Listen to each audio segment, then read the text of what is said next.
You gotta sell, sell, sell. Not a panic. Don't worry. We're here to help. But dynasty trades have to be made before the season ends. And some of these players you want to sell right now before the NFL season is over. And after the intro music's over, we'll get to exactly who these players are.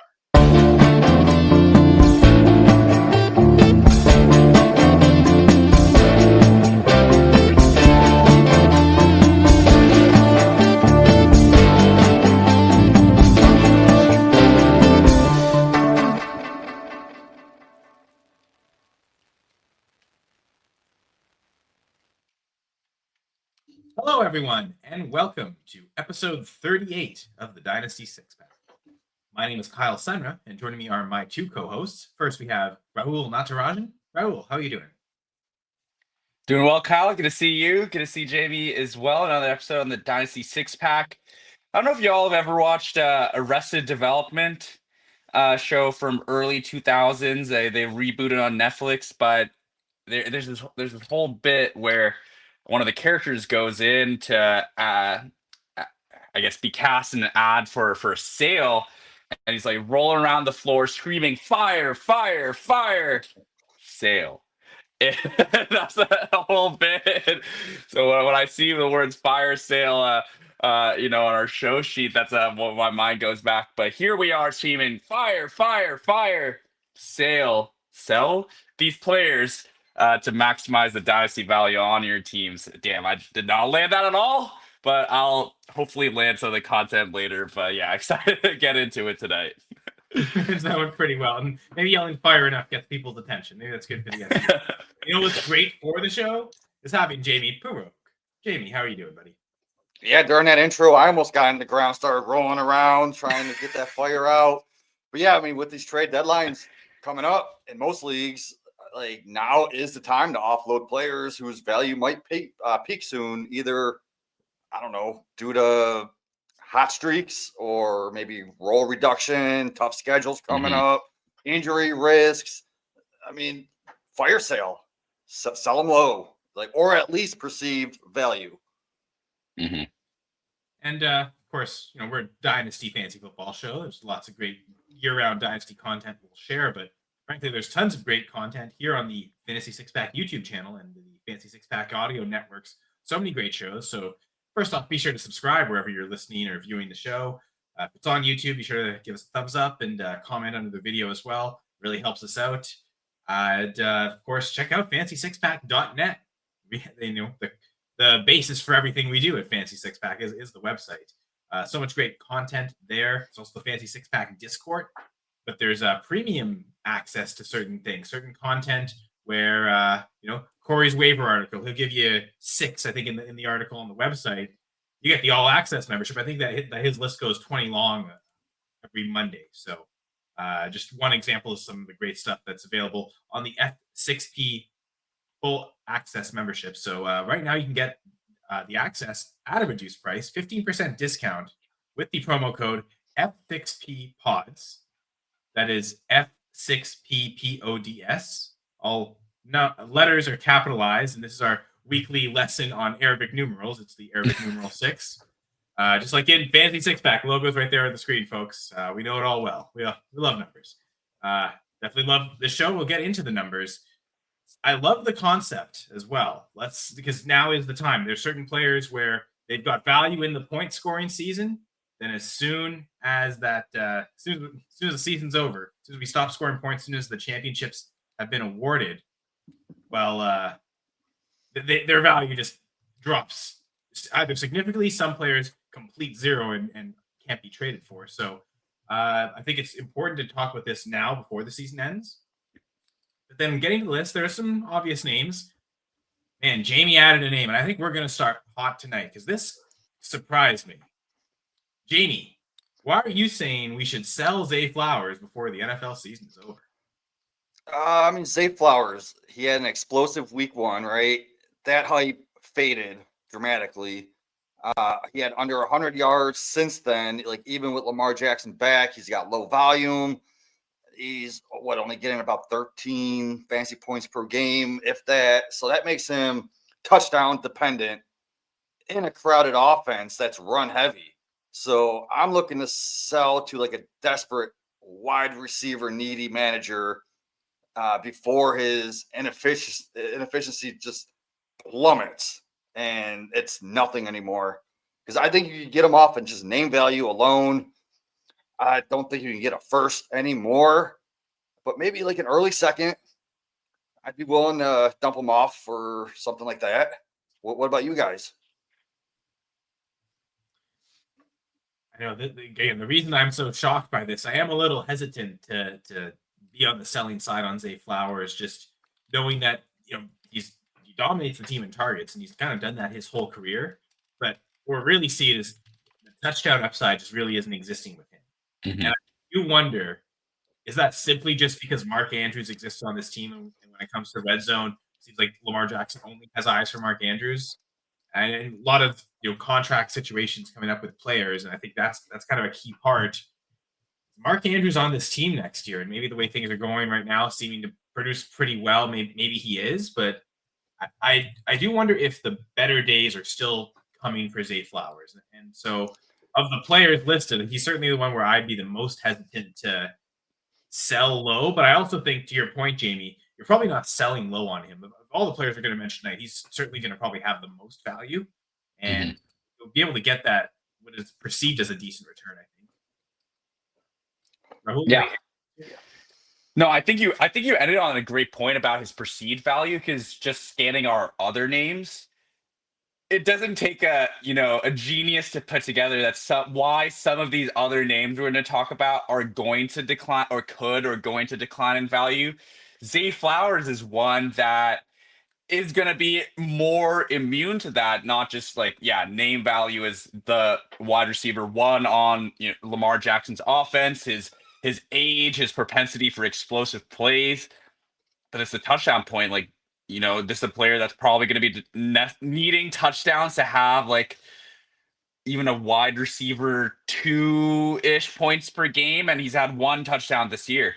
And it almost is like when you get into the red zone, Mark Andrews, you touched on Mark Andrews and the extended tight end room, right? Charlie Kolar's popped in for a couple touchdowns. Isaiah likely hasn't even got going.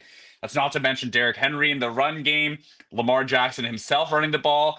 Even Rashad Bateman has consistently shown more ability to score touchdowns in that offense. And it'll be good maybe next year when, Kyle, you refresh all your target share projections, and we kind of see Zay Flowers is one of those guys that's historically underperforming, and maybe that can improve in future years, but maybe that's exactly what you need to capitalize on what could be his peak value. So yeah, late first, I'd love to get a first. I'd love to get any first. Yeah.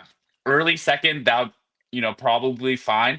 But again, with Zay and maybe some of these players that we talk about, maybe the way to maximize value is going to be add them in on a package deal and kind of hide them in where Zay Flowers is more replaceable with equivalent value than Zay Flowers, the player. Zay Flowers in a second to upgrade at receiver, perhaps, or does the deal have to be even more complex than that?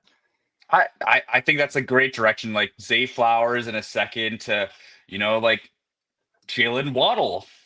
Rome Odunze perhaps out of reach with that, but Jaylen Waddle is someone that's a little bit on the older side, but one that I feel a lot more comfortable with his production, his play, his metrics, his ability to be a high-scoring fantasy asset. If you're really sneaky, do something like Flowers in a second for Waddle in a third, and you're really just moving back in the draft, but not actually losing assets. Yeah, because honestly, I have Waddle and Flowers really close in my dynasty rankings. They're probably in the same tier for me as well. Yeah, I have trouble. So if you can move within a tier and not really give up too much, that makes sense. Yeah, so I can't put Flowers in my top 20. He's right around that 23, 24 area for me. So it's a pretty close range. Yeah. So say if I was going to sell him straight up for a running back, I would go after maybe someone like Quinshon Judkins. Or maybe a Breece Hall. Who else is there? I wouldn't do Kyron. Man, that's tough. Who else is in that area? Would Scatabo. you? There you go. Yeah, Scatabo. Like, let's Scatterbo, say exactly. Scatabo's Yeah. sitting on someone's a I don't contender's know about bench. that one. Well, I'm Scatabo. okay with the other names. I think just because of the injury, right? Like I don't think I want to sell out of Flowers for a guy that is going to miss the rest of the season. That one I'm a little scared of, but Well, if you you're get not a younger player. competing, and I mean, Scatabo kind of has that late first, early second value to him right now.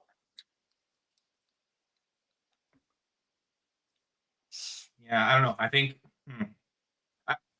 I can see the again. I kind of came into this with being really hesitant to sell Zay Flowers. It's going to be a really strong case. Now, So would Rahul you do? mentioned it- sorry. Would you do Scatabo and a third for Flowers and a fourth? I probably would. Let's say yours is a late fourth and that guy's like a mid third. So you're moving up a round and a half and you're switching out Flowers for Scatabo. Yeah, I think I'd rather invest in the receiver.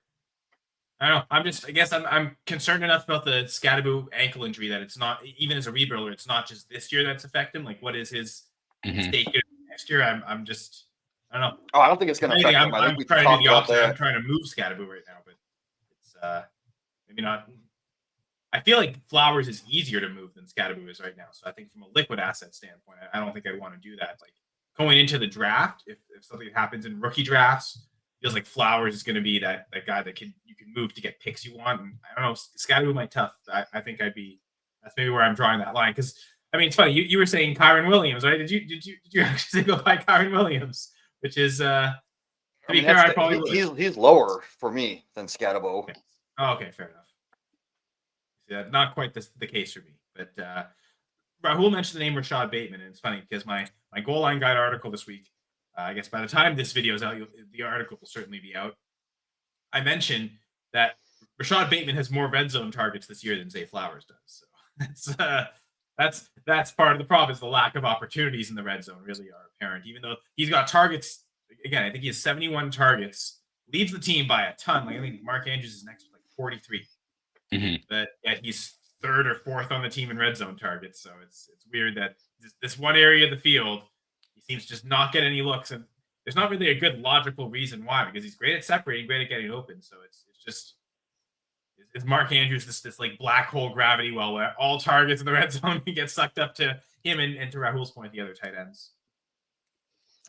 So who's next on our list? Do we have any tight ends or what are we moving on to? Well, yeah, I just want to last comment about a tight end is that Mark Andrews is in the final year of his contract. So they're like back to the questions of is he going to be there next year? There is a really serious chance that he isn't. So I guess I'm hesitant to sell Flowers, thinking that he might actually see a bigger increase in price if Mark Andrews leaves via free agency, for instance. Yeah, I'm not willing to take that gamble. All right, well, I guess I am, and I guess I've got Flowers in a few leagues, so I guess I'm holding him. Now, this was Rahul's idea, and I was gonna originally start with Rahul. Okay, it's his show topic idea. I want to lead off, but I thought the Zay Flowers discussion would be great. I think it's a hot button topic, and I think a controversial one. When it comes to selling running backs, though, with that one, I think becomes more obvious. To a certain extent, we might all agree. Reluctantly, we're going to talk about selling a Canadian running back, Chase Brown. So go ahead, Rahul. I love Zay Flowers. I love Chase Brown. You guys you're breaking my heart a little bit, but yeah, let's go ahead. Chase Brown, man, this is a running back that has been. If you draft him as in his rookie draft as like a third or sometimes even a fourth round pick, you have to be extremely happy with the production you've received from Chase Brown. And, he might even, I don't like to use league winner, but he's going to be a productive running back down the stretch with Joe Burrow, full participant. Could he come back? How soon? Joe Flacco, even in the stead, has been very good for all the pieces of the offense that we consider. But I think Chase Brown, his whole MO has always been this is an absolute volume sponge. He sucks up every single touch out of the backfield, and he gets a lot of receiving work to boot. The underlying metrics have generally been horrible. There's some splits that I saw in researching for this show that actually in the second half of the season, he's gone from 40th or 50th in running back efficiency to literally third in running back efficiency over the last couple of weeks. I think averaging over 5.7 yards per carry. My concern is that this is still at the end of the day replacement level talent, a jag, if you will, just a guy. And I don't think anything Chase Brown has put on tape while scoring, averaging 15 to 20 points per game, possibly in PPR. I don't think any of those translate to him being that caliber of NFL level running back. I think this is a kind of guy that, and running backs, right? Dynasty with running backs has become increasingly year to year game. He's going on to his last year of his rookie deal. Could that mean that they kind of just load him up and give him 90% of the touches again? It could. But I think these are the kinds of situations that you need to be aware of as dynasty manager that can change very quickly, just in the name of getting a little bit more juice out of the position, whether that be through the draft, not as deep as 2025's running back rookie class, but certainly got to keep an eye out for the free agent market for running backs with our 2022 running backs, most of them at least seeming to hit the market. 2022 running back class is really where I kind of get this comp of what could happen for Chase Brown, because Rachaad White, had a top 5 running back season back in 2023 in the exact same way. He's hoovered up, 90+% of the work, 5+ targets a game. And that's kind of what Chase Brown is, his bread and butter. So I'm worried about Chase Brown's value in 2026. On a contending team, I would actually rather still run the production out, and it would actually probably have to be, pretty good offer to move off Chase Brown. But if I'm sitting with a team that's kind of middling, am I going to be served better aiming for next year? Then I wouldn't mind shipping Chase Brown off. I feel like we might default to the late first, early second for what we want to get on a lot of these players, but I'd probably bite your hand off on a rebuilder if I had Chase Brown to get that kind of value, especially when it seemed like it was tanking quite a bit a couple weeks into the season. Yeah, when Jake Browning was there, the not average Joes, the below average Joes, not Flacco, not Burrow. But you mentioned the name Rachaad White. I want to talk about, because I think it's an interesting comparison. There was that 2023 season. There was worry going into that draft that Rachaad White might get replaced, and he didn't. And then he went on and had a great season. And then going to 2024 was the same thing, and they got Bucky Irving late, but he kind of had that one draft where he seemed like to dodge the bullet completely. Mm-hmm. As Chase Brown already had that draft, which was, the biggest competition they brought in was Taj Brooks, and he's really done nothing. Mm-hmm. I mean, now that Samaje Perine's hurt, maybe he will, but it looks like there's kind of a non-factor. Was this that, Chase Brown's 2025 is kind of like Rachaad White's 2023. And like you said, that next year, even if it's a late round running back, that might be the thing that usurps him. He's already had that extra season of run than he should have. I mean, going next year, I believe Chase Brown will be in the final year of his rookie contract. So, yeah, the Bengals could already be starting to think long-term. And it's that tipping point, right? Does he get the long-term extension? Well, then maybe that does actually up his dynasty value. There's some security there. But if he doesn't, he's moving around a second contract on a new team, that doesn't bode well for any long-term dynasty. Mm-hmm. Jamie, any thoughts about Chase Brown? Yeah, he was actually on my list too.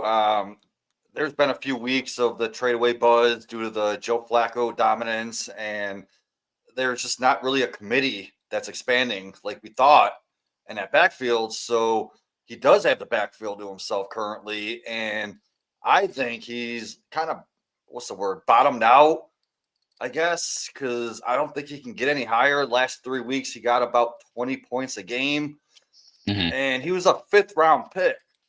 They're not going to sign him. They're going to go draft a running back next year, possibly high, 2nd, 3rd round, then give him a committee and just let him walk. Especially because of how much they already spend at receiver and quarterback. Right? It's already talked about as a team. They don't have the room. They don't have the money to pay him. So if I had Chase Brown right now on my roster, I'd be looking to get rid of him for pretty much any receiver. I would say in that like Travis Zay Hunter. Flowers. Yeah, well, Zay Flowers is actually above what I was thinking. So yeah, I mean, if you could do that 1-for-1, I would buy Zay Flowers for Chase Brown. But I was thinking more in like the 25 to 30 range, like the Xavier Worthies, Mhm. Travis Hunter, possibly even I was gonna say Matthew Golden, but you could get way more for Matthew Golden. Yeah, the lack of production this year. Mhm. Like, Jameson Williams for I mean, to Chase be fair, Brown, Jamie, straight up. I know if the- Raul, you love that one. Yeah. Oh boy. I mean, to be fair, if the plus is big enough on Golden, it might be worth it, right? If you can get, say, Matthew Golden in a first, and you give up Chase Brown in a second, Yeah, I would Yeah. do that. Yeah, especially if you're, yeah. I But mean, I think some of those names are great. It's funny. I was thinking Xavier Worthy. I was going to be one of the first names I named. You mentioned that, Jamie. Devontae Smith, just as yeah, he's that's another just- one, but he's he's used a little too high for me. that Like, I might think be you'd have something to where you add actually have something. to like, yeah. Now, if it's Chase Brown in a, let's say it's Chase Brown in a fourth, you're just adding something for the sake of adding something. Is that minimal enough that you're willing to do that and maybe potentially get the Eagles' #1 unquestioned wide receiver next year is Devontae Smith in line for kind of a boosted value, say if AJ Brown leaves the team. So Yeah. yeah, I I think like that. I like that thought process. maybe more because people like rebuilding teams certainly won't give a straight first. Maybe a strong if a contender is really strong enough, maybe you get a straight up first for Chase Brown. And that first is what lets you kind of buy players as you see fit. But if not, Yeah. you're right, JD. Maybe the pivot off Brown to a receiver instead might actually make the most sense. Yeah. I I agree with the sorry. I just want to bring up one point though, because we talked about Samaje Perine being injured, and before Perine got knocked out with pretty much like the first snap of the game against the Bears, the backfield had started to split to where Chase Brown was dipping down from his traditional 85-90% to more of like a 60%, with Perine getting the rest of the work. And who knows what really would have played out if Perine didn't get injured. Now, as long as he's out, I feel confident in his production the rest of the year. But yeah, kind of like what we've been talking about. This is a situation that I kind of want to get ahead of, which I guess is the theme of this episode. But Jamie, you were gonna ask another question, Stereo? let's say, would you do Chase? Would you give up Chase Brown to get Luther Burden and like a mid to late second? Yeah, on a rebuilder, certainly. On a rebuilder, certainly. Yeah, if you really feel I like think that's as low as if I you've would go. already been eliminated from the playoffs, I could see that being if you've still got a chance at it, I might be hesitant as a contender to do that, but it certainly as a rebuilder, that structure that deal makes sense. You get a player you assume will be ascending, going to their second year next year, and get a draft pick out of it. Awesome. So again, part of this episode is to not only inform you on which players we think should be sold and why, but yeah, I think we've already given some realistic trade scenarios for both players we've talked about. I guess I've got a trade scenario in mind for our next player. And Kyle Senra wants to talk about Kyle Pitts as a sell. Back to contract information. Kyle Pitts is in the final year of his deal with the Falcons. And this is the team that spent the 4th overall pick on him. And yeah, it's been quite a disappointment. But the one thing he hasn't lacked there is opportunity, both in terms of snaps played, but certainly targets. Catch rates leave a lot to be desired, and so does the quality of quarterback play, which probably plays into that. But Kyle Pitts has almost been in the ideal situation and scenario with the Falcons. So him, assuming he leaves in free agency, I don't know that it's going to get any better. What spot has a good enough quarterback that desperately needs a tight end where he comes in and continues to dominate targets like he does, and because it's a better quarterback, it ups his production. I don't know if there's a Venn diagram of teams where that actually exists. All the good quarterbacks are already tied to the tight ends, whether it's a current guy or even potential future guys. Talk about Mark Andrews and Lamar Jackson. If they let Mark Andrews walk, it's probably because they want to build around Isaiah Likely, not bring in Kyle Pitts. So I see right now with Drake London injured, which just kind of happened this week. is this kind of a last chance at a spike value in Kyle Pitts this time of year right now? Maybe even before this game with Cousins. Maybe it goes well with Cousins and that extends his sell window. But if this Drake London injury, has it opened a new sell window for Kyle Pitts? That's why very timely episode to do this, to talk about this right now. Is it urgent maybe to sell Kyle Pitts before he gets on the field with Kirk Cousins in the perception of, okay, he's the number one guy this week. Is this maybe the time to maximize this value? Can you get a second round pick for him? I mean, we were talking about early mid. I think a late second, you would have been really hard pressed to get that for Pitts at certain points this year. If you can get that now, I think that's probably smart to do. What do you guys think? Is a late second A enough for Pitts? And B, is it actually too much and not realistic? I wouldn't give up Kyle Pitts for any second, honestly. Like, his value might be worth it, but right now I have him in the top 10. But he's a player that has that top 5, top 3 upside where he could jump into that top 3 with his talent. He just needs a better situation. And I understand why you would sell him because of the situation. But what if the situation gets better next year or the year after? He's only 25. So I could see him at like 26, 27 years old. That's usually when tight ends go balls deep and get their top value in the top 5 of tight ends. So I'm just holding Pitts. I don't think I want to fire sell him unless I get like a top 5 to 7 value at tight end, which I know I'm probably not going to get. You know, would you add to Pitts, for instance, like add a third or maybe even a second to get a top 5 tight end? Like, if it's not like you pivot out to that position, like, and that's what. Even if I mean, a third, yeah, I'm throwing a third in Pitts to get me any of the top 5. Like, try to get Warren. I don't know if you can get Warren for a third. You probably have to do a second in Pitts for. I don't even think that gets Warren. You probably have to add a first, honestly. I feel like Warren, Bowers, and McBride are kind of locked away where no one's going to give them up cheap. I wonder, because they're injured, can you get a pivot from Pitts to get either Laporta or Kincaid and maybe only add the third? Well, I wouldn't do. I'd rather have Pitts over Kincaid. But Laporta, that's a good question. But then again, like, I have him at 4 right now, even with the injury, like 4 or 5. Like I said, I think Pitts can jump up into that 4 or 5 area in a year or two. So I think I would just rather hold him. Fair enough. I guess I'm skeptical, but we still have a Kyle Pitts believer. I thought that all expired and ran out, but good for you. That was great to hear. And I feel like if I did have Kyle Pitts on any team, I would have taken all the notes there to use Jamie's spiel on how I would like to get rid of Kyle Pitts, because for me, take any second. I think I would certainly take any second. I honestly would be hard pressed to find that kind of deal being done in my league. Like, I don't even know if it's Kyle Pitts really being moved 4 seconds, like, in the current market, because we're just even looking at the current market. Because to answer your question a little bit, and I want to go find this. I'm going to check the YouTube page right now, where all of our Dynasty 6-Pack episodes are archived. Check out the Dynasty 6-Pack YouTube channel. Be sure to subscribe there. But we definitely had a comment early on in the offseason. One of our first episodes, really, probably your first 10 episodes. Someone was asking about a trade of being able to buy Pitts for, it felt like it was like 2/3 and 3/4 or something. Like, they didn't have to give up a second, but they ended up giving up good quantity of picks to get Pitts. And so it felt like even in the offseason, people weren't giving up a second. Oh yeah, here I found it. Looks like it was from our free agency episode.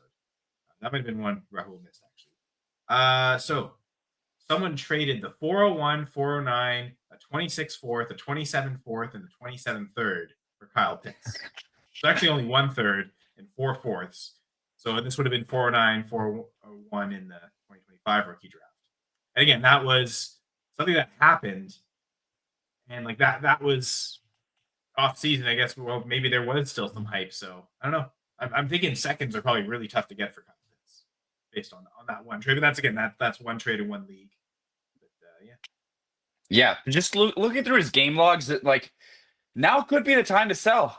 The game with Kirk Cousins, with Drake London missing, they got absolutely demolished by the Miami Dolphins. But he had 9 catches on 9 targets for 59 yards. A really crocked up, immobile Kirk Cousins. Is he going to target the tight end? Very possible. This is a very, very, very thin receiving core once you remove Drake London out of it. Cries and Darnell Mooney bags, but yeah, man, I don't know. I have not been a Kyle Pitts guy. I do recognize Jamie's point, and I think Jamie's point is accurate. Kyle Pitts, the profile of player, the big wide receiver, has top 5 upside, right? Very few at the tight end position have like a ceiling path like Kyle Pitts does. I'm just kind of skeptical that we're gonna see it in year 6 post free agency. But then again, Howie Roseman on the Eagles is probably just gonna trade for him and then turn him into one of the most dynamic threats we've seen. But for me, I'm out on Kyle Pitts. I would take that second, or I would try to creatively package him to make sure I'm getting the value that's left at as we're sitting here today. So to your point about Roseman, sorry, David, just real quick. Dallas Goedert is a free agent this year. So, I mean, does that coincide where, we're going to let Goddard walk and sign Pitts? Maybe. Who knows? That brain there. Go ahead, JD. I wouldn't be shocked. Yeah, so if you're selling Pitts right now, you would be willing to give up Pitts straight up for Troy Franklin, Cortland Sutton, DJ Moore, Keon Coleman. I don't know about those. Yeah, that's all those names. That's the value you're talking about, man. That's that like late second. I wouldn't give up a second for Keon Coleman. If Keon Coleman's value, if you can get a second for Keon Coleman today, you do that in a heartbeat. I don't think he's worth a second. I'd be very skeptical at this. Like early in the season, when we're talking about, you probably should get out for a second before it drops. And now that he got benched and missed a whole game, like I feel like there's no way Keon Coleman can get a second for it. I don't think I want to give up a second for DJ Moore. He's in that. Kyle Pitts is in that. Kamani Vidal, Tracy, maybe there's a pair of running backs I think we're going to be talking about. I don't think I'm giving up a second for any of these players, though. Well, I mean, that's the value that Pitts is worth. So you're saying Pitts at a third. You'd be giving Pitts up for a third then. I'm confused. Sure. You know what? And yeah, I think that's probably his value right now. And I think that's a fair value. Well, yeah, because I just named all those players that are perceived value that Pitts is around. I don't see it. I see it way higher.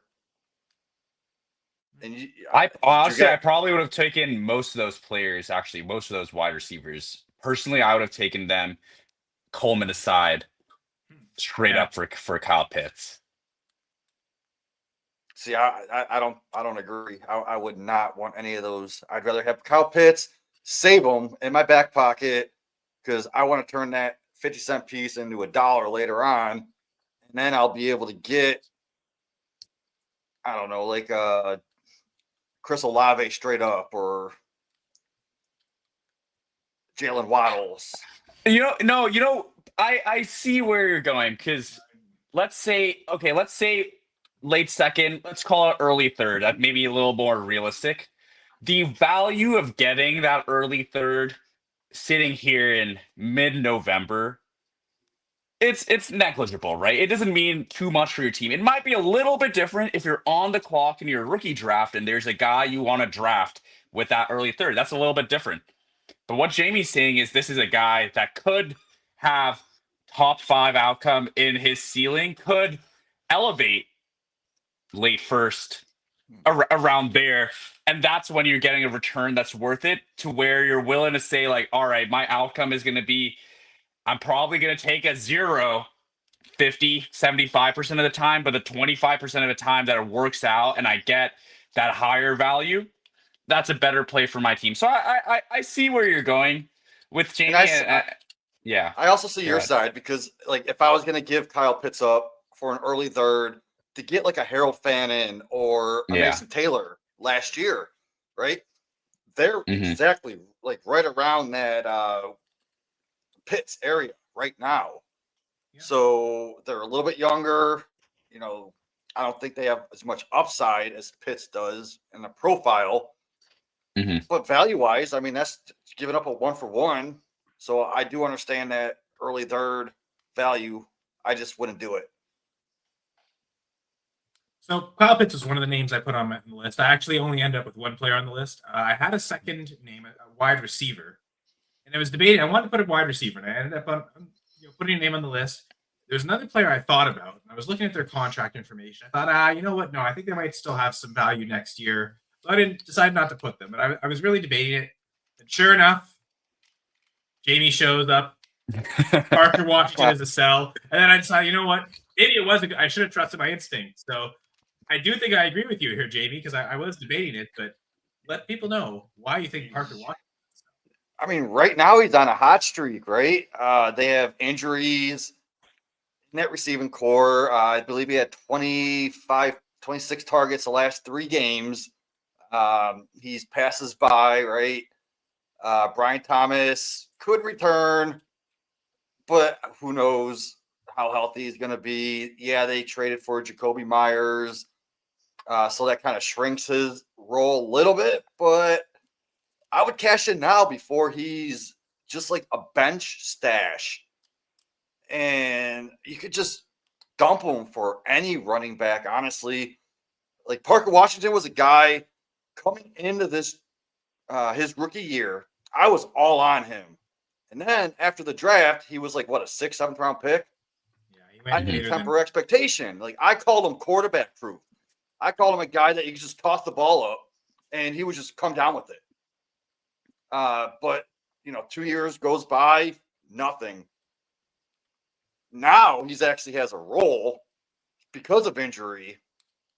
I think you could sell him at top dollar, honestly, from what he will be worth in the future. Because he's going to go right back to that bench stash, maybe even a cut candidate farther down the line. What do you think, Kyle? I mean, you had the same thought process as me. Yeah, I think the one thing that made me hesitant to put him on the list was saying, okay, well, he is under contract with the Jags next year, and not knowing how Travis Hunter is going to recover, not knowing if they're going to re-sign Jacoby Myers or was this just a rental trade. I could still see him being one of the 3 starting receivers next year fairly easily, but also you could see it not being the case. If they one of those, if both those things happen, Hunter's back and they sign Myers, well then yeah, that makes kind of watch it look like a bench option. And to your point, those depth wide receivers like that. I mean, think about. I mean, did he have any value before the season? If you had him, could you have even got a 4th for him? Like he was on my drop list. Yeah. So yeah, I mean, I talked about in the offseason thinking I think he's better than Diami Brown. I mean, he's produced more, he's earned more targets than Diami Brown has his whole career. So I know that like Diami Brown signing in free agent was the big buzz. That was enough to kind of make Washington irrelevant, even if he wasn't that great a player. So it doesn't even take a good quality player to be signed. But if the Jaguar, even if it's not Jacoby Myers, bring in anyone else, looks like people are willing to just sweep Washington under the rug. Now, maybe this hot streak of production has given him enough that he'll always be worth at least a 4th, perhaps, but you can get more than a 4th right now. Like is he someone that you'd sell for any second? I think we all would do that. Oh no, I mean, yeah, I would give up. I don't know if you can get a second for a 3rd.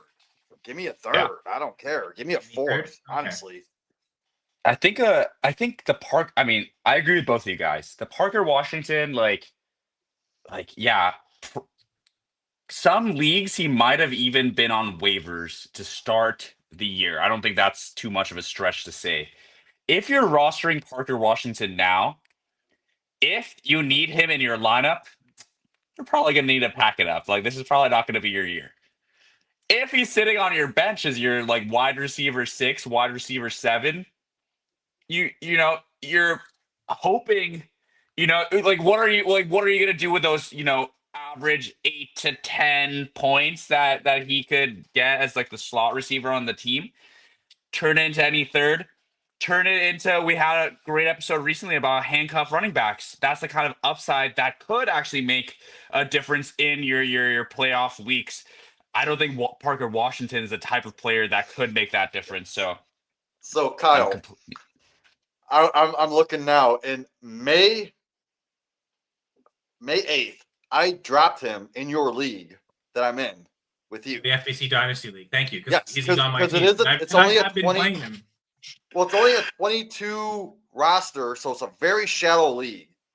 So you can't hold people like that if your roster stacked like mine was. In like a start 11. And my roster was awful up 30, until this year. 30, so like if you have like a 30 roster, start 11, he could be valuable and he could be started in those type of leagues. But in something like this, where it's like a start 10, 22 roster total, I had to drop him because this was after the draft and I needed to drop someone and he wasn't on my radars for someone to keep.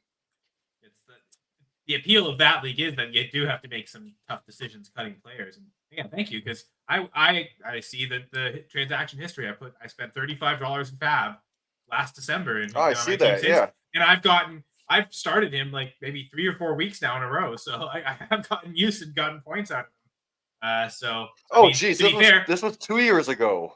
Yeah, this was May of last season that you dropped. Of 2024. Holy crap. Yeah. Okay. Yeah. But I mean, to your point, Jamie, my team had been awful up until this season. So of course I could easily just absorb taking him on last year. And I mean, somehow he survived all the other roster cuts I made and kept just keeping him on the team just in case. And I mean, I think part of it was the bet I was making in the offseason, again, saying he's the wide receiver 3 and not Diami Brown. I mean, for parts of the season, he's been the wide receiver 1, but yeah, I mean, he's in my starting lineup this week. So on this team, I actually think it is. I don't know that the third is worth the starts I'm getting from him. I'd rather probably just keep starting him in my lineup if I need the points. And yeah, if you're a contender, yeah, I would. Rebuilders for sure. I think are a third would be definitely, I think, a great price. So honestly, I would. As Rahul said, a lot of these instances you're just picking them off waivers. So even if you get a fourth for him, it's still technically a profit. Like in a deeper league, I think you can sell him to a contender for like a Tank Bigsby or a Ray Davis, like a backup running back type, you know? Exactly. Yeah. I'd love to make that. And that's like the upside that would actually move, I feel like would move the needle towards winning those like playoff weeks and winning a championship. Yeah. Or maybe if you believe in like a Jack Besh that is not performing now, like be like, hey, I'll give you someone that's performing. I'm rebuilding. You're going for a championship. Give me Jack Besh. I'll give you Parker Washington. That seems like if you're the championship team and it's the 412, give me Jack Besh in the 412, right? If it's then it's going to be the last pick of the rookie draft and just get exactly, yeah. And then that way I can go get me a Gadsden with that pick, like I always do. Obviously not trading for Gaston. Now you had to have the vision to draft him in the 4th round. But good for you. Yep, just like I did 2026 in my Gaston. and I wonder if the reason Parker Washington gets no hype is his role. He's mostly a slot receiver, and it's going to be low depth of target, good at yards after the catch, but that's it. No, like that type of archetype of receiver, it's not an exciting dynasty. It could be his right? quarterback. It's got to be his quarterback issues too. Well, you got to factor that in. I was going to transition to say, like, Parker Washington, to your point, Rahul, you love the term, the low ADV, right? Parker Washington probably has no artificial dynasty value. It's unartificial dynasty. It's truly real. Like, it's whatever he gets you, he gets you. But again, the slot receiver, lower depth of target guys are kind of unexciting, regardless of the quarterback. Because Wan'Dale Robinson has a quarterback we all love in Jackson Dart, but that same role, the low depth of target, low ADOT, let's do everything after the catch. Even if you're getting him tons of targets, that isn't exciting enough. So the low ADV value makes some of these players really easy to acquire. But if they ever do get those spike in value, maybe it's a good sell. And I guess, is that what you're saying here, Rahul, with Wan'Dale Robinson? That is what I'm saying. Quick anecdote. A couple weeks ago, we had a trade in one of my redraft leagues. This was right before Washington Commanders took on the Dallas Cowboys. And I was involved in this trade, but one team sent Ja'Cory Krosky-Merritt for Wan'Dale Robinson. And I was about to play the team that had just acquired Bill against the Cowboys. I was like, oh my God, why did you do this? This is such a stupid trade. And clearly it's gone opposite direction for both those players. Wan'Dale has very much outperformed JCM, who's really become a zero in recent weeks. But it's always tough to say this, especially as like a more of a numbers guy, right? It's like tough to say this about a guy who's proven that he can earn targets in the NFL. Wan'Dale Robinson is 10th in targets in the NFL currently. It's amounted to sweet fuck all so far, right? In terms of in fantasy production. And this is just one of those guys, like he might even be like a higher end version of the Parker of Washington conversation that we've had, but I anticipate Malik Neighbors to come back. I anticipate Cam Scatterby to come back. I anticipate Theo Johnson, second highest RAS score of all time at the position, to take another step forward. And I think the need for Wan'Dale Robinson to be a piece of this offense to where he's going to be a fantasy starter, I think that need is going to be extremely diminished heading into 2026. Just to kind of put like into more of like an NFL sense, like I said, Wan'Dale Robinson 10th in targets in the NFL right now with 88 in 11 games played, so averaging 8 targets a game. Like that's not anything to sneeze at. Like when you go to receiving EPA, that's expected points added. Wan'Dale Robinson is out of the top 70. Like I can only see the first 70 players here, and Wan'Dale Robinson is it's not there. Like Matthew Control Golden, F, 0 results for Wan'Dale. yeah. Like Matthew Golden has added more EPA than Wan'Dale Robinson this season. Is that which EPA per catch, or is that total EPA? Total EPA, which is that's insane considering how few catches Golden has had and so few chances to add value on a per play basis. That's wild. It's seriously like some of the guys like above, like Jalen Naylor is above Wan'Dale Robinson. Xavier Hutchinson, now he scored a few touchdowns there. Devontae Walker, again, he scored a few touchdowns there. Pat Bryant is above Wan'Dale Robinson. Again, Devontae Walker getting red zone targets when Zay Flowers isn't. Yeah, Tyler Johnson on the Jets has more receiving EPA. Christian Watson in 4 games has more receiving EPA than Wan'Dale Robinson. And then now when you think about like the kind of player that he is, he gets a lot of these like short area targets, which he's taken a step forward. Certainly from last year, he's shown a little bit more yak, a little bit more his ability to like run past players in man coverage. But I just don't think that, I think right now is the peak of Wan'Dale Robinson's value. And I do think there are leagues where you can get a second for Wan'Dale Robinson. I do think there are leagues where can you do that same trade we discussed a little bit earlier, like Wan'Dale in a second and maybe get can you get a first there? Can you get a first equivalent player there? Like those are the kind of trades I'd like to do, because I do feel confident saying this is the highest Wan'Dale Robinson's dynasty value is going to be for the rest of his career. Wow, that's a big statement, but for the immediate future. Yeah, so I call this guy Ant-Man just because of his stature. You can't really see him on the field.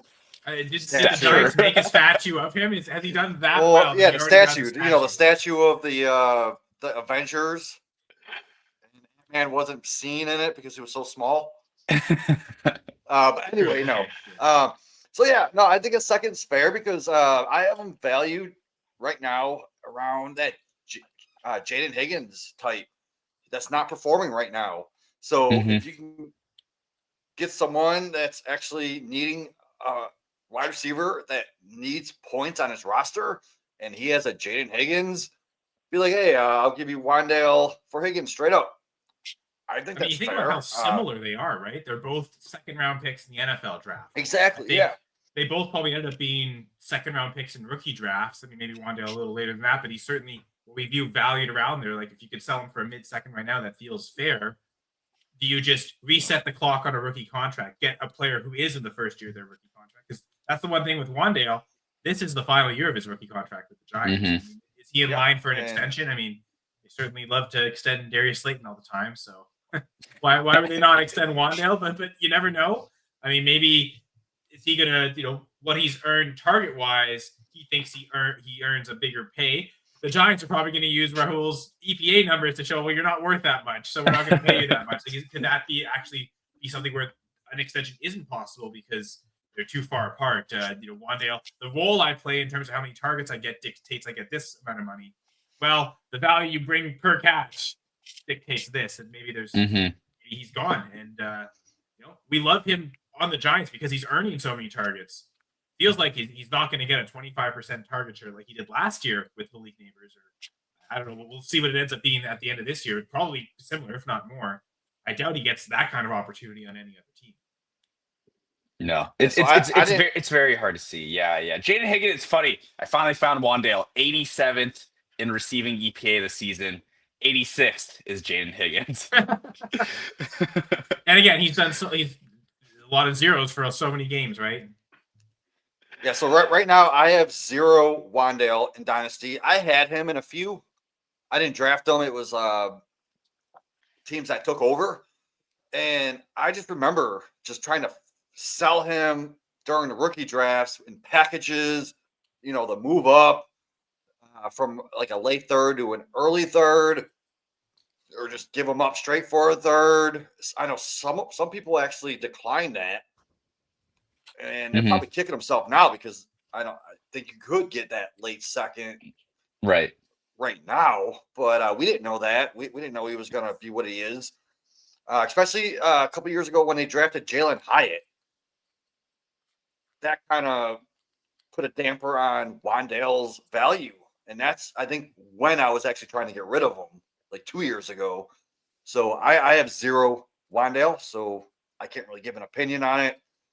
But I would give him up for pretty much anything. Yeah. Well, why I did also want to bring up Wan'Dale, because as a contender that might need to fill a last flex spot, I wouldn't be opposed to the idea of buying Wan'Dale Robinson. Like we're still like pretty late in at this point. Like a lot of your leagues, like the teams that are trying to tear it down have probably sold those like productive running backs, right? Then the players who are scoring points are probably on the teams that want players that score points. Wan'Dale Robinson, like I look through like contenders in my team, and like often I'll see Wan'Dale is plugged into the last flex, right? Like he's a player that people will want for what the right price is, and I think it's that value is intersected with exactly where I think it's time to like cash out. And I don't think in future seasons you're gonna get that future, like that second. So contender seconds make sense, right? Like you're probably a mid second would be tough, those rebuilder teams, but if it's a very late second, that probably gets done now. I'd be hesitant to sell for a third personally because of that thought of right now he is contributing in lineups, and it probably gets better when Jackson Dart gets back. So going off what Kyle just said, he is contributing to lineups. So I just found one league that I have him in, and it's a redraft. My only redraft. I only do one a year. It's a family league. He was so cheap in redraft this year. So yeah, I have a lot more redraft than Dynasty of him, to be fair. So I have Wan'Dale, and he is in my lineup. It's a start 9, and I start him over Jordan Addison. So Addison's on my bench. It's a tight end premium. So like I usually start Jake Ferguson along with Kittle in my flexes, and then Wan'Dale's my last flex because I got CD and I got Devonta Smith. So yeah, I do start him. Yeah, and to be fair, that's maybe why you can get a second for him now, because someone will pay a second to say I'm gonna plan to start him most of the rest of the season, if not every week, right? And that's maybe where that value comes from right now. So it's funny. I'm looking at this team. I also have Chase Brown, so he's helping me. It's great, right? Because these are players that you like for redraft. Like that's the appeal of you can sell them now because they're scoring points. So from a redraft perspective, you love it because there is no pressure to, oh man, I can get draft picks for them. Well, no, you can't. It's redraft. This is all you get. So you may as well score the points, right? So it's kind of ideal scenarios to these players we're talking about a lot. These are guys you probably want in redraft leagues. So good for you, Jamie. You optimize your players with your formats where you wanted them. It's good. Yep. Yeah. What's next? Well, you had a tight end you added to the list. So now I want to talk about Juwan Johnson. So go ahead, Jamie. So Juwan Johnson, man. I did add him, didn't I? I thought so. Yeah, okay, good. With Rahul, I didn't want to mess anyone up. I swear I thought it was you. It wasn't me. Yeah. You sure it was me? Because I mean, I am willing to sell him. I just don't have them in my notes. To be fair, you gave me two. You had Juwan Johnson or TJ Hawkinson, and you said pick one, so I picked Juwan Johnson. Would you prefer to talk about TJ Hawkinson? No, Juwan Johnson. I mean, he's definitely a sell. You know their quarterback situation right now. Juwan Johnson has been a top 12 tight end the past. I said it yesterday. 4 out of the last 5 weeks, I believe. Yeah. And I think you got to cash out on it, like right now, before this game, before this week, because he does have a tough schedule this week. And I don't know. Like, I know people are trying to flex him, but I just don't see it. Who is he facing? I don't have it written The down. Falcons D. The Falcons. That's right. I said it yesterday because of you, I wanted to bring it up. The Falcons D allows like the second least amount of points to tight ends, and just that whole offense. I think you could cash out on his top 12 performances over the past few weeks. Get what you can for him because he is getting up there in age. How old is he now? 29. 29. So yeah, that's getting up there in age. So I think if you could sell him as like that top 14 to 15 area range, like right now, I think I have him outside my top 20. I know this is for Dynasty. For redraft, obviously it's different, but I would just get what you can for him. Try to pivot off of him because he is not a big name. In the past, we've had situations where Taysom Hill came in and ruined his fantasy outlook. Taysom Hill coming off the ACL tear this year hasn't been the same. Now, if he recovers well enough next year, do we see the return of that very annoying? I don't think so because that dude's like 50. That dude's like 50. It might be over. Which, if you think it's over, it actually might be a positive for Juwan Johnson because now like we're seeing this year, he's not getting those touchdowns vulture. It's funny. Yeah. We finally get a situation for Alvin Kamara where he wouldn't have these constant vulturing of touchdowns happening. If he can't score anything. My God. It's funny because of how it's set up with the Falcons defense. I mean, Jamie already talked about the second fewest points allowed. From the goal line perspective, so inside the 5, the Falcons are allowing touchdowns on only 29% of throws inside their 5-yard line. It is one of the lower rates in the league. Conversely, on the ground, though, they're pretty bad. They've allowed 88% of the carries they face to result in touchdowns. There have been 8 carries the Falcons have had inside the 5. 7 of them have been touchdowns. So they're a really good defense everywhere except short yardage running defense. They're actually one of the worst in the league. So if ever there was going to be the Taysom Hill vulture or the rushing touchdown vulture and not going to Juwan Johnson, it's maybe now. And with the way Johnson's, again, a guy who probably had, like Parker Washington earlier we spoke of, had very little value going into the season and has earned value now just because of the simple production. Could take one game where he's not producing for people to just, it's a lot like a recency bias kind of thing, right? Oh, one poor performance and suddenly I don't want to buy him anymore. So now, right now, right now he's tight end 7. Last year he was tight end 25. The year before that, tight end 18. So cash out now while you can. It seems likely this will be the best season of his career. Yeah, the dude was an undrafted free agent. He's going to be 30 next year on a bad offense. Those aren't the kind of guys that I want to keep on my roster. Well, the trading him right now could be the have your cake and eat it too. If let's say you picked him up off waivers or acquired him very cheaply at some point or have been holding him and you've put him in your lineup and you've got these points that he had early this season, you've kind of already got, man, has he given you an extra win or two because he didn't have another tight end and he came out and got a great performance? Has he already kind of benefited you like in terms of record? Something he can benefit you with future value if you sell him now, maybe before his performances start to be less positive. Yeah, so he's the guy that I have outside my top 30.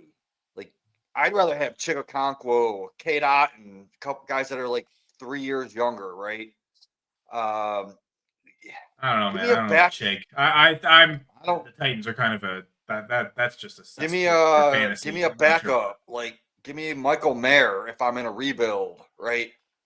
Yeah, that's Because one. he Terrence could Ferguson, easily absolutely. Hunter I'd love to get Henry. Probably Yeah. Oh, Terrence Ferguson. the rookies yeah. from like Arroyo and like the rookies from this year. I think I would. Yeah. Yeah.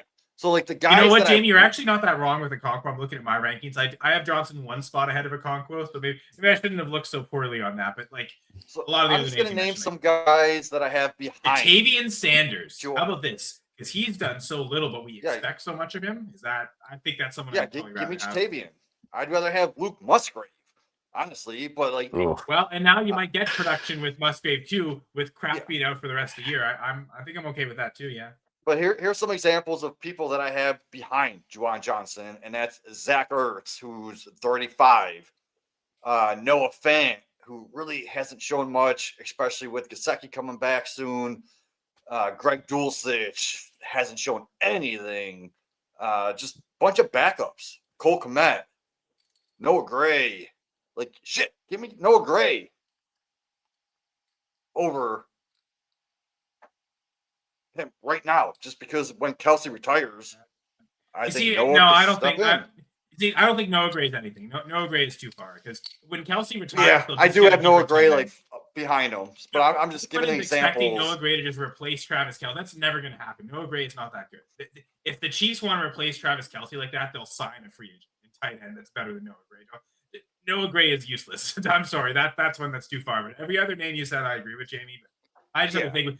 Everyone's been saying for 5 years, "Oh, Noah Gray is the next guy." No, if he was any good, he would have forced his way out of the field and forced his way to like some type of consistent targets here or there. Like if he was that, I have him it'd be 10 spots undeniable. behind. I have him 10 spots behind him. So like Noah Gray's in my 40s, Juwan's around 30. See, that's too generous. I have Noah Gray at tight end 54 in Dynasty. But I don't believe. I think you could fool someone and be like, "Hey, I'll give we you." don't even talk about Noah Gray. Let's say, "Hey, I'll give you Juwan Johnson, and you give me Terrence Ferguson in your 4th." Haha, You know, because well, I'm again, fooling if someone you. is contending right now and they feel like they want a starting Yes. tight end, yeah, that's how you kind of make those moves, right? Yeah, Yep. for sure. I'm with that. Yeah. But again, I think I think Jamie, like we do it straight up, right? Like if that manager like strong armed you and said, "No, I'll do it straight up, but I'm not adding a pick." Dude, I do would it anyway, give right? you, I would give you Juwan Johnson in a 4th for Terrence Ferguson, but I'm trying to fool the other owner. Yeah, no, for sure. To But get I'm a saying, little like, bit extra. And just to the point, like try and get that first. But if it came down to it and you had to do it straight up, I think you'd easily do it. Like you said, you'd easily even add to Juwan Johnson. I'm kind of feeling the same way too. I think. Anyway, Rahul, if you want to add anything about Juwan Johnson, go ahead. Yeah, I agree with everything y'all have said about Juwan Johnson here. Just like one data point to bring up is like he has gotten a lot of targets this year. He has 60 targets this year, but the Saints are also top 10 in the league in pass attempts. His target share is actually quick maths below 20%. It's 60 out of 329, so what, like call it like 18%. Not bad for what we expected, but it's not indicative of like a guy who's like really like a target earner. I think it's more that he's getting targets because this is a team that's always in negative game script with a play caller in Kellen Moore, who's known for very high pace of play and like really rattling off those pass attempts. And also a lack of talent around him too, right? And it keeps getting worse. Yeah. They traded Raheed Shaheed.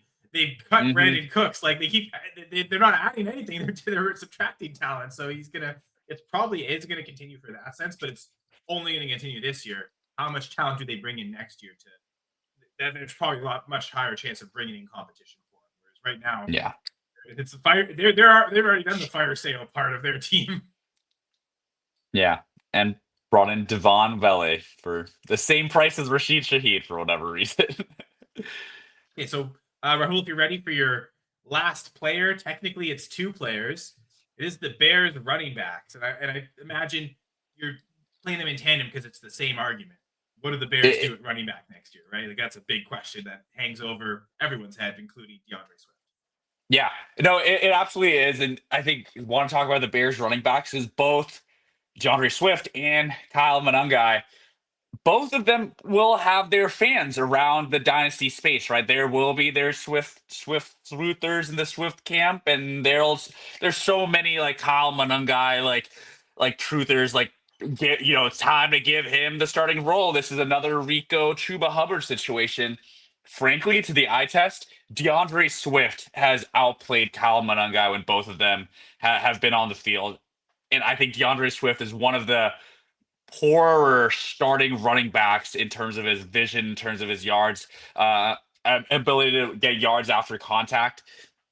I think it said it all kind of when Ben Johnson and Ryan Poles, the Bear GMs, were kind of like answering questions right off the draft, like, "Hey, you had so many opportunities to go for a running back in a deep class," and Ryan Poles is like, "Oh, we just didn't feel like our values aligned with the player on the board." And you like Ben Johnson is just like giving him like the death stare, like sitting next to him, like clearly. I think it's very obvious they wanted to address that position. I think in another world, Ashton Genty would have been a Chicago Bear, and we'd be talking about Ashton Genty, the top 10 like dynasty asset that the man should be. Well, it's not like the Bears O line is elite, but it looks like it's certainly better than the Raiders right now. So yeah, certainly. I mean, offense as a whole, but I think neither of these running backs, and DeAndre Swift actually has a pretty nice out for him. They would save $8 million against the cap if there's $7 million against the cap if they were to cut him this year. Barely any dead cap left. 1.3 million is all that he's left in terms of guarantees. So effectively, like they could essentially get out of him for almost the entire contract at this point. Guy obviously still on a rookie contract, so you at least think he's going to be on the team. But yeah, certainly for Swift, I did want to bring that up is the fact that he might be a free agent next year, and I mean he seems to this is his third team in 4 years. And going from the Lions to the Eagles, now the Bears, he's been the lead back each step of the way.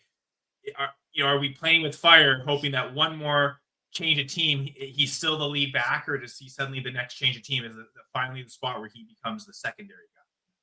So I think Swift, it makes a lot of sense considering the age and the fact that he's no longer monopolizing all the work like he was early in the season. Like it seems like Monongai has done well enough that he's going to eat into his work. So I certainly agree with Swift. I think he's someone you really want to sell because at least with Monongai, he's still on a rookie contract. There's still future value there. There's still worth of having him on a roster. It might be really tough for DeAndre Swift, who will be on his third or fourth contract at this point next year, potentially. I mean, the Bears could keep him, but it's definitely scary with Swift. So, Jamie, do you want to? I know you probably want to talk about Roschon Johnson if you talk about any Bears running back, but did you want to talk about Swift here at all?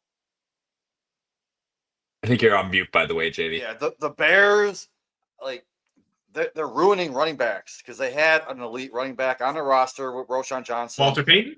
Yeah, Wiley. Sorry. I think. Oh, yeah. I'm sorry. I confused Walter Payton and Roschon Johnson. With Ben Johnson coming in next year in the draft, he's going to look into that draft and be like, this is a guy I want. He's going to bring someone else in. Monongai is a decent backup. I'm not going to lie. For a 6th, 7th round pick, that should have been probably a 4th, 5th round pick. He's pretty damn decent. Swift, he's not the guy. So if I had Monongai on my team, I'd be looking. If I was in a rebuild, I didn't need points. I'd be like, hey, give me your Jalen Noel. Give me your give me your Alec Ayamaner. I love the catching Canuck. Guys that probably went ahead of Monongai in the rookie draft. Yeah, anyone. A little bit from a guy we talked about earlier, like this wouldn't make sense now, but like a Wan'Dale Robinson, I think he's probably right around that value, or like maybe a Romeo Dubes, a Tez Johnson, any of those receivers. Give me them over Monongai.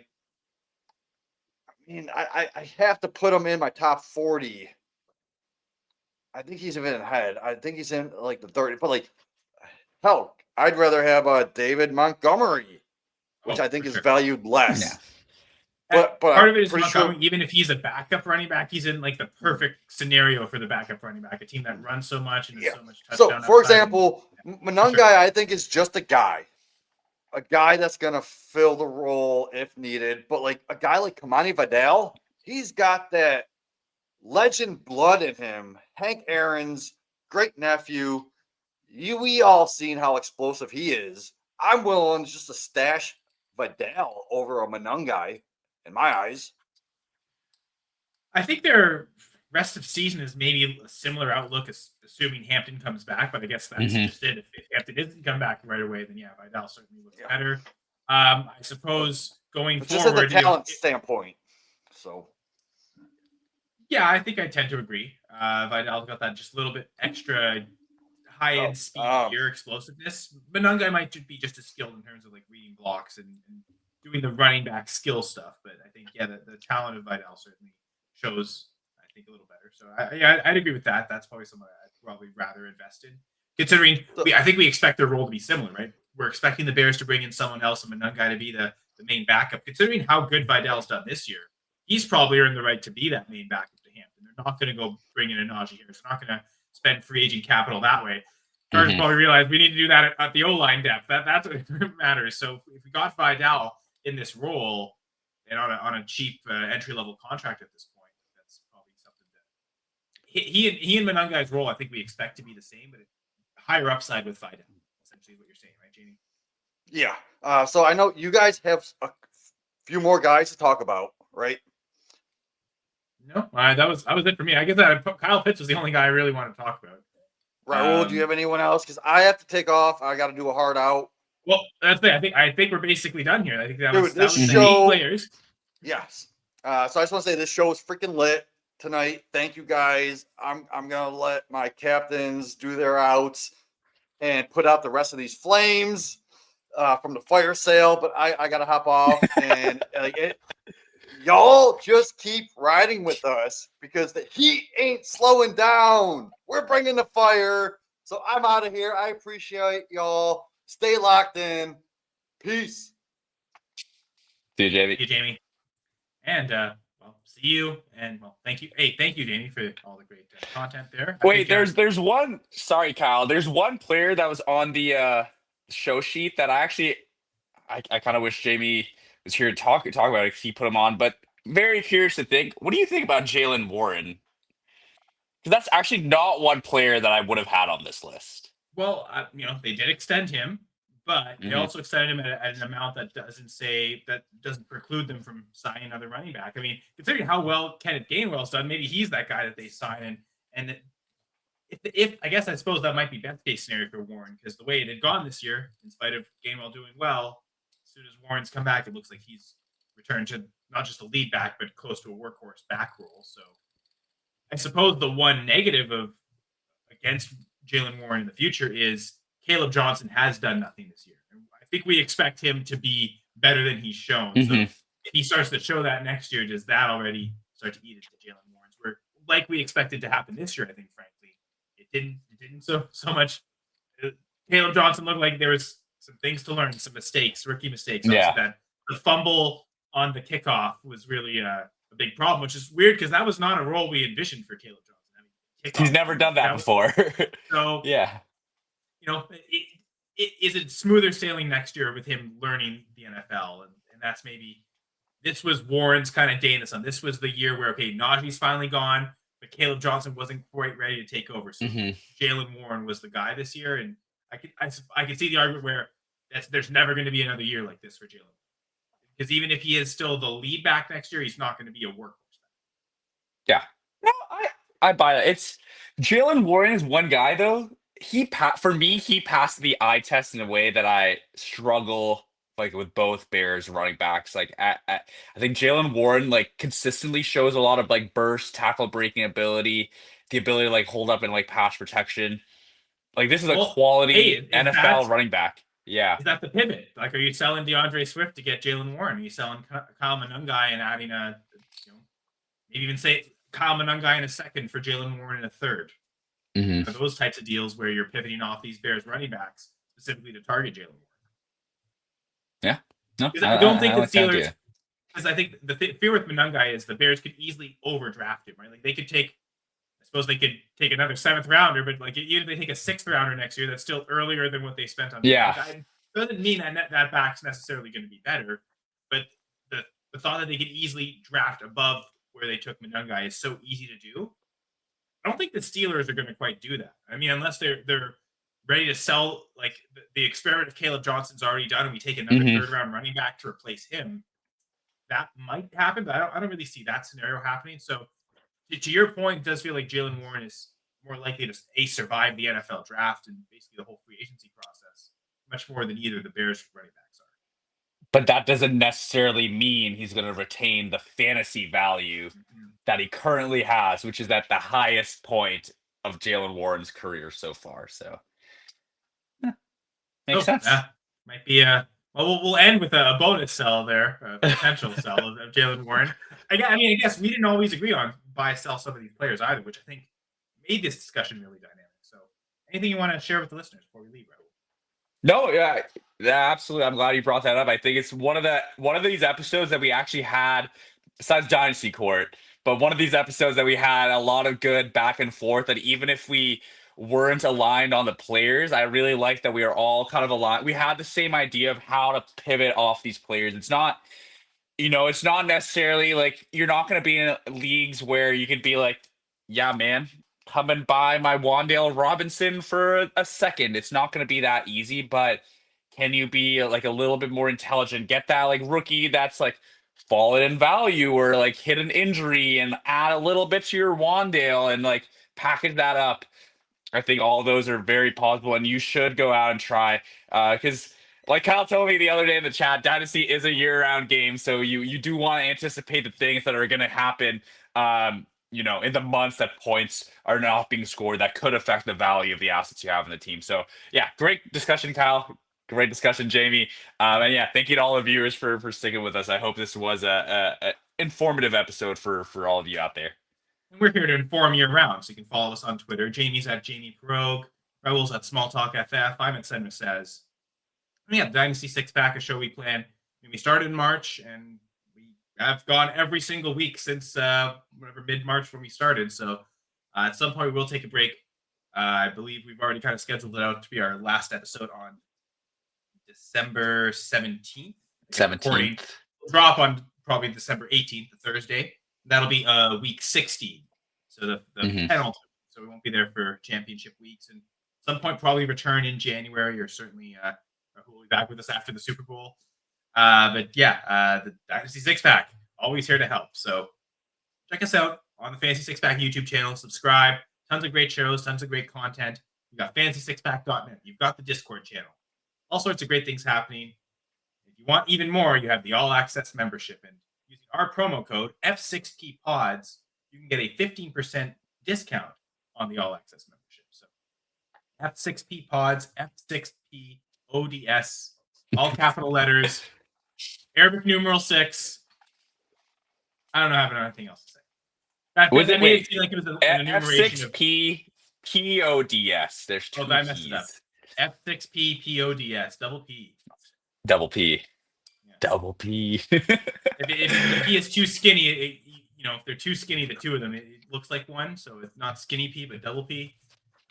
This outro is breaking pretty bad here. I'm gonna leave now. That's all right. That's all I got. But thank you, Raul. Thank you, Jamie. And thank you all the listeners and viewers for watching yet another episode of the Dynasty Six Pack.